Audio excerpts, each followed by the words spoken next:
نیا زمانہ میں ایک نئی ویڈیو کے ساتھ آج ہم دوبارہ حاضر ہیں۔ آج ہماری گفتگو کا موضوع عاصم باجوہ کی کرپشن ہی ہے، کرپشن سے ریلیٹڈ واقعات ہیں۔ میرے ساتھ جرنلسٹ سینئر تو میں نہیں، کیونکہ آج کل تو ہر کوئی سینئر ہو جاتا ہے، اس لیے ہمارے پاس ایک جرنلسٹ ہیں تو جو دی نیوز اسلام آباد میں کام کرتے رہے ہیں اور پھر کچھ غیر ملکی بین الاقوامی ایجنسیوں کے ساتھ بھی کام کرتے رہے ہیں۔ تو خاور صاحب، آپ کو خوش آمدید اپنے پروگرام میں۔ میں یہ دیکھ رہا ہوں پچھلے 1-2 ہفتوں سے جنرل باجوہ کی جو ایک کرپشن کی رپورٹ منظر عام پہ آئی ہے، تو مجھے ایسا محسوس ہوتا ہے کہ یہ اس رپورٹ سے ہمارے جو پاکستان آرمی کا ادارہ ہے، اس کے اندر کچھ کشمکش بڑھتی جا رہی ہے۔ آپ سے پہلے بھی یہ بات ہو چکی ہے کہ پاکستان آرمی کے اندر جنرل مشرف کے دور میں ایم آئی اور آئی ایس آئی کی آپس میں بہت زیادہ چپلیں شروع ہو گئی تھی، اور کبھی یہ کم ہو جاتی ہے، کبھی زیادہ۔ اور اب پھر ایک دفعہ پھر جنرل قمر جاوید باجوہ کی ایکسٹینشن سے چیف آف آرمی اسٹاف کے یہ کشمکش بڑھ گئی ہے، اور اس کشمکش کا اظہار جو ہے جنرل باجوہ کی، عاصم باجوہ کی کرپشن کی رپورٹ کا منظر عام پر آنا ہے۔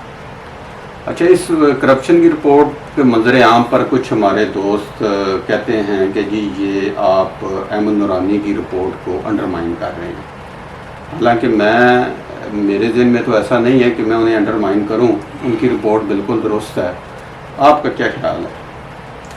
یہ آپ نے شروع کیا جنرل مشرف کے دور سے آئی ایس آئی ایم آئی کا درمیان کشمکش کی بات، وہ میرے نزدیک بڑی مناسب بات ہے، کیونکہ مشرف، اور یہ صرف آرمی میں نہیں بلکہ ایئر فورس اور نیوی میں بھی اس کے شواہد موجود ہیں۔ مشرف کے اوپر کافی حملے ہوئے، ٹھیک ہے، اس میں سوسائڈ بامبنگ بھی ہے۔ اسی دوران ایئر فورس کے کامرا جو بیس ہے اس پہ حملہ ہوا۔ اسی طرح نیوی کے ایک بیس پہ کراچی میں حملہ ہوا، اور ان تمام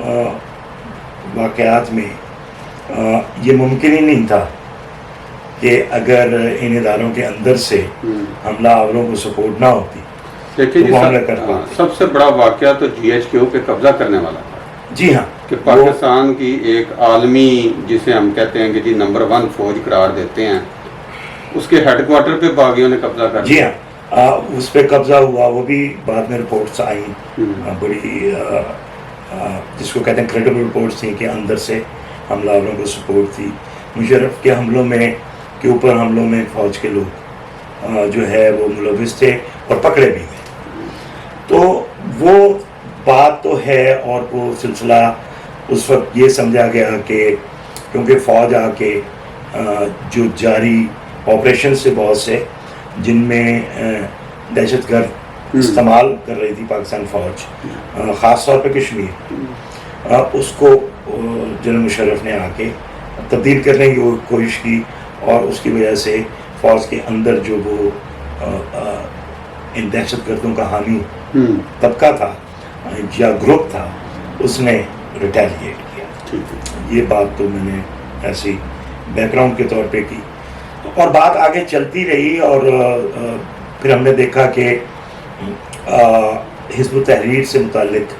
بہت سے لوگ فوج کے اندر جو ہیں ان کو ان کی نشاندہی ہوئی، اور ان میں سے نکالے بھی گئے، کورٹ مارشل ہوئے، جن میں بڑا فیمس وہ ایک بریگیڈیئر اور ایک کرنل کا واقعہ ہے جو پبلک ہوا۔ دیکھیں، فوج کا ایک سسٹم ہے، اور وہ میرے خیال دنیا میں سب جگہ ہی ہے، کہ ان کے اندر ایک اپنا جسٹس سسٹم ہے، اپنا انویسٹیگیشن سسٹم ہے، اور وہاں پہ جو کچھ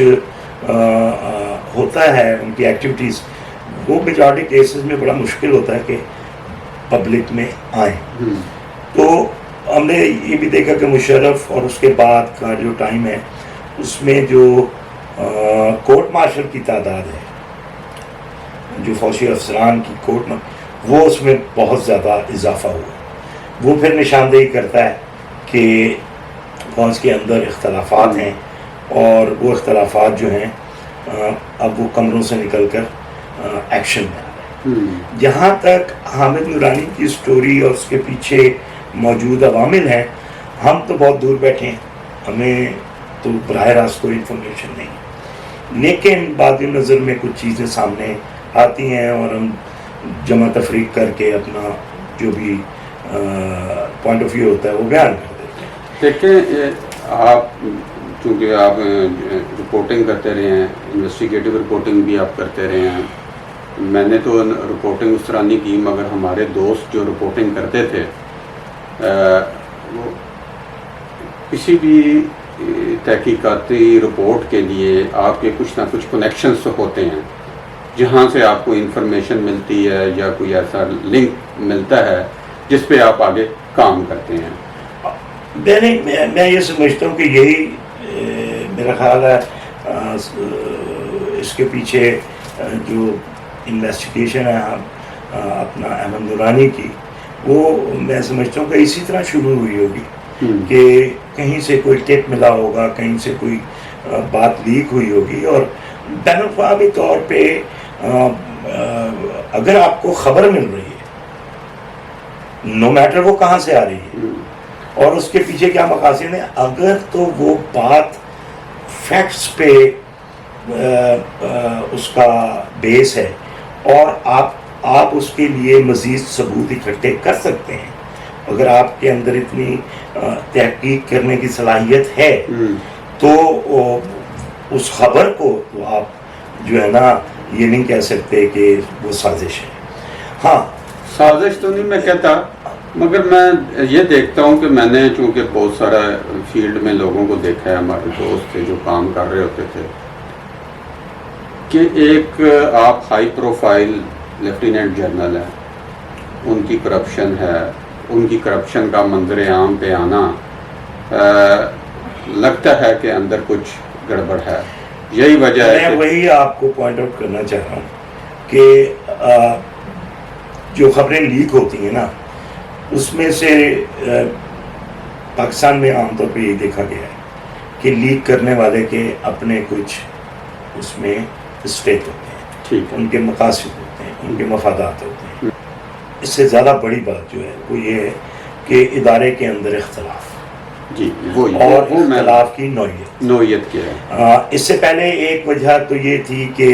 جس طرح میں نے عرض کی کہ مشرف نے وہ پرانی جہادی پالیسی کو چینج کرنے کی کوشش کی، اور اس کی وجہ یہ نہیں ہے کہ مشرف کوئی بہت بڑا ریفارمر تھا، مشرف کے اوپر جو بین الاقوامی دباؤ تھا 9/11 کے بعد، اس کے پاس کوئی چارہ کار نہیں تھا، اور ہوا یہ کہ وہ پالیسی تو اس نے کچھ ایسے اقدام کے جس سے نظر آئے کہ پالیسی چینج کر رہے ہیں، وہ ڈبل گیم کر رہا تھا۔ اب بہت سے ہمارے دوست ہیں یہاں پہ جو ان معاملات پہ گہری نظر رکھتے ہیں، تو وہ پوائنٹ آؤٹ کرتے ہیں کہ اب مزید اختلافات جو ہیں ان میں ایک نیا فنامنا شامل ہوا ہے، اور وہ ہے سی پیک۔ سب سے سی پیک کو جو دیکھنے میں آیا ریزسٹنس پاکستان میں، وہ عمران خان کی حکومت کے بہت سے ایسے لوگ تھے جنہوں نے اس سے اختلاف کیا، اور جن میں کچھ اپوائنٹمنٹس ایسی تھیں جو اکنامک سیکٹر میں تھی، اکانومی کے سیکٹر میں تھی، اس کے لیے لوگ جو ہے وہ امریکہ اور یورپ سے انہوں نے بلا کے ان کو اپوائنٹمنٹ، جس طرح ایف بی آر کے چیئرمین تھے یا اسٹیٹ بینک کے اعلیٰ افسران تھے، اور لوگوں نے یہ سمجھا یا یہ نتیجہ اخذ کیا کہ یہ افسران جو ہیں، کیونکہ امریکی بیک گراؤنڈ ہے ان کی، جو چائنا کے مخالف دھڑا ہے، یورپین یا ویسٹرن کنٹری ہے، تو ان کی وجہ سے اس میں شدت آئی ہے۔ ٹھیک ہے، ٹھیک ہے۔ اس کے بعد بات آگے بڑھی اور پھر چینجز آنی شروع ہوئی پالیسیز میں۔ عمران خان نے دورہ کیا چائنا کا، وہ چائنا سے واپس آئے، پھر نومبر 2019 میں سی پیک اتھارٹی کا قیام عمل میں آیا۔ ٹھیک ہے۔ اچھا اس دوران اس میں دیکھیں یہ سی پیک اتھارٹی کا تو چلیں بعد میں قیام عمل میں آیا، مگر اس سے پہلے نواز شریف کے دور میں پاکستان آرمی نے اس کا کنٹرول لے لیا تھا اور اس کے لیے ایک علیحدہ ڈویژن بھی کھڑا کیا تھا اس کی حفاظت کے لیے. تو لیکن اصل میں بات یہ تھی کہ جو کمپلیٹ کنٹرول تھا نا اس پہ اختلاف تھا. اچھا کنٹرول پہ جی کنٹرول پہ وہ تو سیکیورٹی کا ایشوز تو آپ کو پتہ ہے پاکستان کے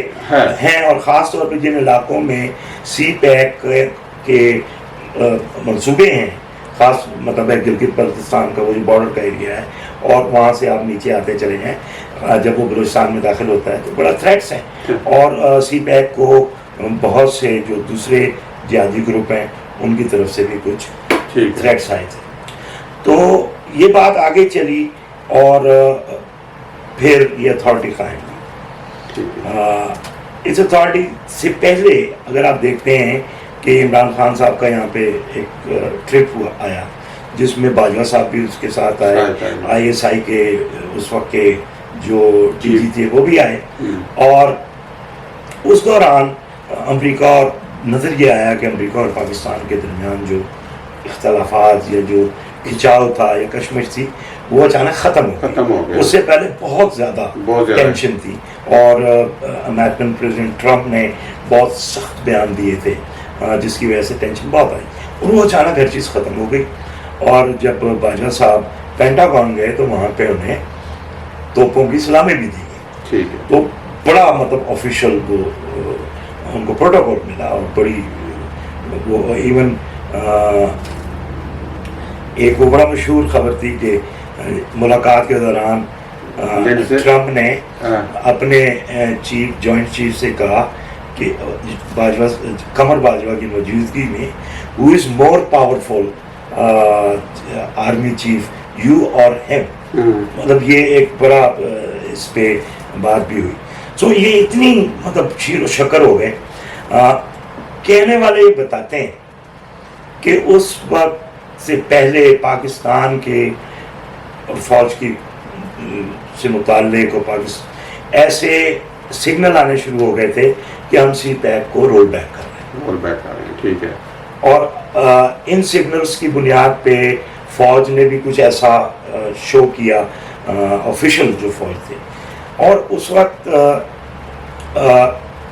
کچھ ریٹائرڈ جو تھا جو امیجیٹ کیڈر تھا جس میں وہ جو ہیں ان کو یہ بات پسند نہیں ہے. ٹھیک ہے. اور فوج کے اندر ایک یہ سوچ سی پیک کے حوالے سے ایک جو گروپ ہے وہ اس نے کچھ ایسے پوزیشنز لی جس کی وجہ سے پہلے تو وہ اس گروپ کی حمایت کر رہے تھے اپنے پرائم منسٹر صاحب کہ انہوں نے سی پیک کے خلاف باتیں، وزیروں نے بھی بڑی باتیں کی اور بہت کرپشن کی باتیں. اور لیکن وہ سڈنلی چینج ہوا اور جب معاملات اور آگے بڑھے اب یہ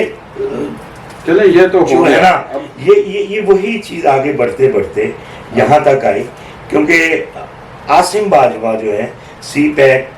کے حامی کی حمایت کے دنوں میں جب وہ نواز شریف کی گورنمنٹ تھی اور وہ اس پہ عمل درآمد کر رہے تھے تو یہ پیش تھے اس میں. اور D G I S P R کے طور پہ انہوں نے بڑا اس پہ وہ کیا. تو اب کہنے والے یہ کہہ رہے ہیں کہ یہ جو کرپشن کی سٹوریز نکلنا شروع ہوئی ہیں اس کے پیچھے ایک ایسی سوچ موجود ہے جو اس بات کی نشاندہی کر رہی ہے کہ سی پیک کے مخالف اور سی پیک کے حامی جو گروپ ہیں وہ کچھ ان کے اندر ان کی طرف سے یہ اس قسم کی کام ہو رہا ہے. اور اس میں یہ کہتے ہیں کہ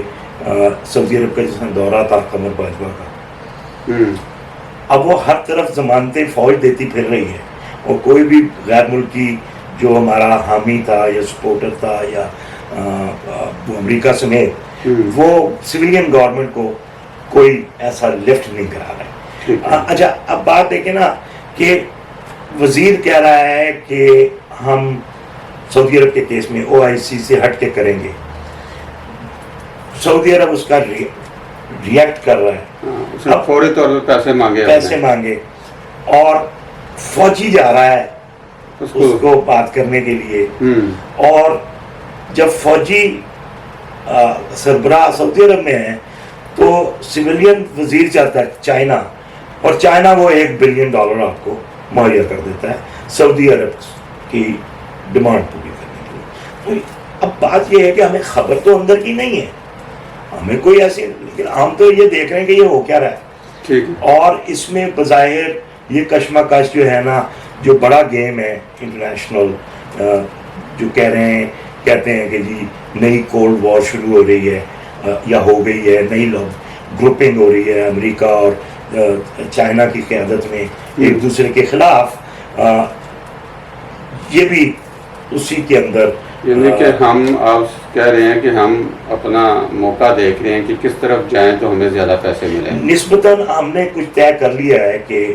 ہم نے کس کے ساتھ رہنا ہے, کیونکہ دیکھیں جو چائنا کی طرف سے آپ کو آ رہا ہے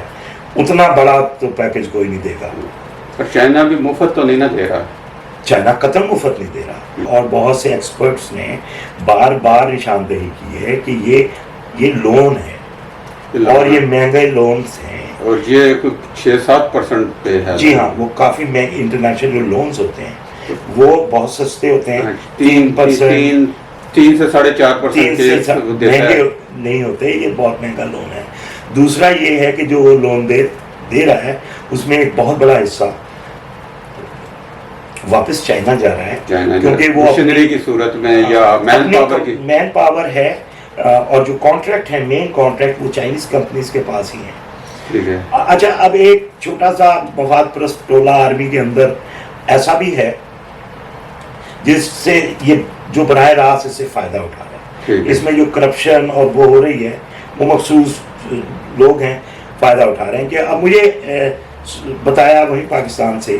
کہ جب یہ سی پیک کا شروع ہوا میں تو راتوں رات بہت سے فوجی افسران ایسے تھے ٹاپ کے, ان کے بچوں کی بھتیجوں کے رشتہ داروں نے راتوں رات کمپنیاں بنا لی, جس میں عاصم بختیار کے بچوں کی بھی کمپنیاں, میرا خیال یہی نشاندہی ہو رہی تھی. اور جو بڑے کانٹریکٹس ہیں میجورٹی وہ فوج کی جو کنسٹرکشن کمپنیز ہیں وہ WFO کے پاس ہے, اور وہاں سے وہ جو FWO کے پاس ہیں, اور وہاں سے وہ سب کانٹریکٹ دے رہے ہیں ان کمپنیوں کو جو فوجی بیک گراؤنڈ ہے. مقصد یہ کہنا ہے کہ احمد نورانی ایک جرنلسٹ ہے, اس کی سٹوری کو اگر دیکھیں جس طرح وہ کنسٹرکٹ ہوئی ہے وہ بہت پروفیشنل لیولز پہ ہے, اور اس کے اندر جو بات وہ کہنا چاہ رہا ہے اس کا ثبوت ہے. اس نے کسی جگہ منی لانڈرنگ کی بات نہیں کی, ٹھیک ہے, اور وہ دعویٰ بھی نہیں کر رہا کہ اس میں منی لانڈرنگ ہوئی ہے, کہ باجوہ صاحب نے کوئی انلیگل. اس نے اپنے انٹرویو میں ایک بات تو کی ہے کہ جی یہ اسٹیٹ بینک آف پاکستان کو بتانا چاہیے کہ پیسے کیسے باہر ہیں. دعویٰ اس نے کہا ہے, لیکن اس کے پاس ثبوت نہیں ہے. اور وہ یہ اس کا پروفیشنلزم ہے کہ وہ دیکھیں کہ پاکستان کے جرنلزم کے اندر تو یہ ہوتا ہے وہ شام کو بیٹھتے ہیں, پتہ ہوتا نہیں ہے, اور وہ اپنا فتوے دینا شروع کر دیتے ہیں اور میڈیا ٹرائل شروع کرتے ہیں. تو وہ تو احمد نورانی بھی کر سکتا تھا, اس نے تو نہیں کیا. اس نے تو یہ کہا کہ بھائی یہ ہوا ہے, اس وقت آپ کرنل تھے مشرف کے, آپ وہ آئے, اور اس کے بعد سے جیسے جیسے آپ کا رتبہ بڑھتا گیا آپ کے خاندان کا جو بزنس ہے وہ پھیلتا گیا. اس کے بعد آپ کی بیگم کا بھی شیئر ہوا, لیکن سب سے بڑا کام آپ نے یہ کیا کہ جب آپ نے اپنے اثاثے شو کیے تو اپنی بیگم کے جو اثاثے تھے اس کے اوپر کوئی ذکر ہی نہیں کیا. اب وہ ساری آئیں بائیں شائیں ہو رہی ہیں, اس کے جواب میں کوئی ایسا سالڈ جواب ہی نہیں. تو میں نہیں سمجھتا اور کہ احمد نورانی کے اوپر کوئی شک کی گنجائش ہے. اگر یار ہے بھی, میں یہ کہتا ہوں کہ ہے, آپ یہ بتائیں کہ اس نے جو سٹوری کی وہ جھوٹ ہے. نہیں, جھوٹ تو نہیں ہے, بس ختم, جھوٹ تو نہیں ہے. ہم تو چاہتے ہیں کہ ان کی جو آپس کی لڑائی ہے اس میں چیزیں باہر سامنے آئیں, دوسروں کے بھی حقائق دیکھیں. پاکستانی قوم ہے اس میں کا آئے، یہ اس حق میں ہے، عوام کا فائدہ ہے نا. اس کا یہ حق ہے ہوں، کہ اسے پتا ہو کہ جن لوگوں کو کی وہ پوجا کرتے ہیں وہ اندر سے کتنے گھنونے ہیں، ہاں جی، اور ان کے اندر کی کھینچا تانی اس ملک کو، اس قوم کو کس طرح نقصان پہنچا رہی ہے. اور جس طرح مولوی کا گھنونا چہرہ آئے دن سامنے آتا ہے، سب کو پتا ہے کہ یہ مولوی کر کیا رہا ہے، کہاں سے جڑا ہوا ہے، بجائے اس کے کہ جو حقیقت عوام کے سامنے رکھ کے اپنی حب الوطنی کا ثبوت دے رہے ہیں، ان پہ غیر ملکی ایجنٹوں کے لیبل لگائے جا رہے ہیں. اور اس کے لیے باقاعدہ آپ نے سوشل میڈیا پہ پورے کے پوری ایک فوج بھرتی کی ہوئی ہے، اور اس طریقے سے آپ لوگوں کو گمراہ کر رہے ہیں. اور یہ اب سے نہیں ہے، یہ بہت پرانا کام ہے. اب تو اتنی اور پھر یہ ہے کہ آپ کی کرپشن کے اندر آپ بے انداز جو ہے نا ڈھیٹ اور بغیرت ہوتے جا رہے ہیں، سر آپ کر رہے ہیں. تو اسلام آباد کی صفائی کا کانٹریکٹ بریگیڈیئر صاحب کو مل گیا، وہ کہہ رہے ہیں جی ٹھیک ہے کرنا تو کر لو. نہیں جی ناظرین، آج ہم نے کچھ گفتگو کی ہے فوجی معاملات پہ، جنرل عاصم باجوہ کی کرپشن سے ریلیٹڈ ایشوز کے اوپر. تو یہ چونکہ ایک ڈیولپنگ سٹوری ہے، اور اس پہ کچھ شاید ہو سکتا ہے آنے والے دنوں میں مزید کچھ سٹوریاں سامنے آئیں، تو اس پہ پھر ہم گفتگو کریں گے. شکریہ.